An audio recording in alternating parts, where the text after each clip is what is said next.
Hi, I'm Margot Freitag, and today I'm going to talk to you about why women over 40 struggle to lose weight. So women in midlife struggle with weight loss not because necessarily of calories or exercise, but because of hormones and habits and bad food. Here's what's happening. Your body's changing and your hormones are changing too. And you should know that your metabolism is not broken, but it might need a little support. I'm Margot Freitag. I'm a functional nutritionist, a weight loss expert, and a mindset coach.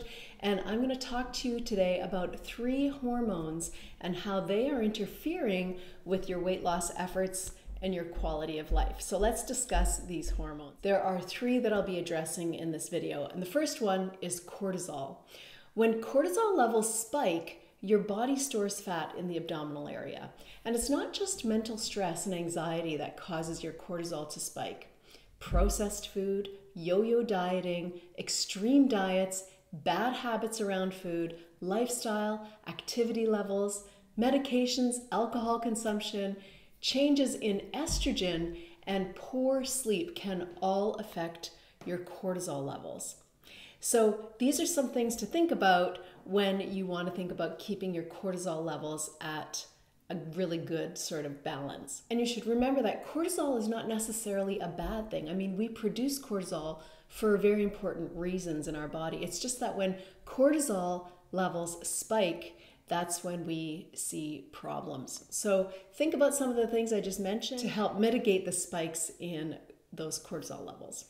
All right, next up is insulin. Insulin is produced and released by your pancreas, and here's how it works. When you eat, your body converts food into glucose, which is used by your cells for energy. Insulin fits into an insulin receptor on every cell in your body, and it acts like a key in a lock. Once the insulin is in the insulin receptor, the gates open to the cell to allow glucose to enter the cell. But if the insulin receptor is blocked, then the insulin can't get into the insulin receptor, and then the gates can't open and glucose can't get into the cell. This causes the pancreas to produce more insulin, and so you end up with high levels of insulin in the blood and high levels of sugar in your blood. And then the body manages this by storing the sugar as fat. All the while, the cells aren't getting the glucose they need, and so you feel hungry and you get cravings for sugar since the cells aren't getting the fuel that they need. It's a vicious cycle because the insulin receptors get blocked with fat. All right, last but not least is estrogen. After 40, our estrogen levels start to decrease, and women usually are told that they need to add additional estrogen to offset the changes that they're experiencing.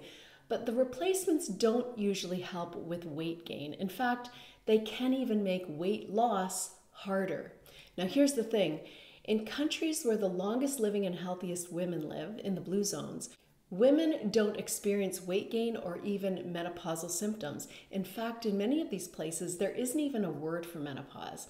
And it comes down to diet and lifestyle. Your body is down-regulating estrogen for good reason. But a lot of the foods that we eat, especially processed foods, actually increase estrogen in our system, and they behave like endocrine disruptors and make it difficult to lose weight.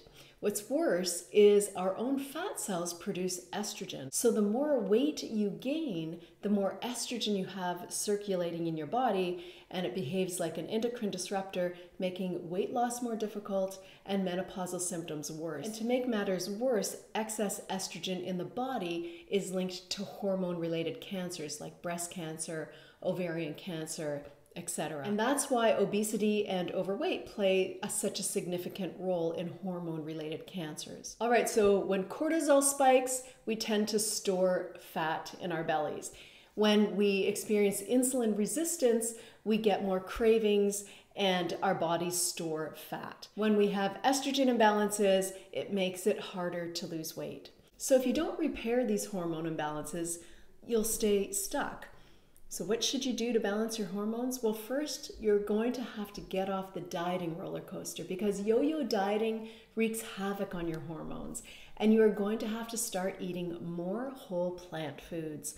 You're going to have to stop listening to the noise out there about eating more animal protein, high levels of protein, And instead, you're going to focus on eating more plant-based sources of protein, which will perfectly balance your hormones, detoxify your body, and make weight loss simple. You're going to have to get better sleep. You're going to have to get some regular low to mid-intensity exercise. Walking is great. And you're going to have to get present. You'll have to learn how to manage your mind, your behavior, and your habits. Do you want to fix this naturally? I encourage you to schedule a free call with me. Together we'll talk about how you can best lose weight permanently, balance your endocrine system, and create long-term health. You'll find the link in the description below or somewhere on this page. All right, if you haven't already, please subscribe to my channel, and I'll see you in the next video. Bye for now.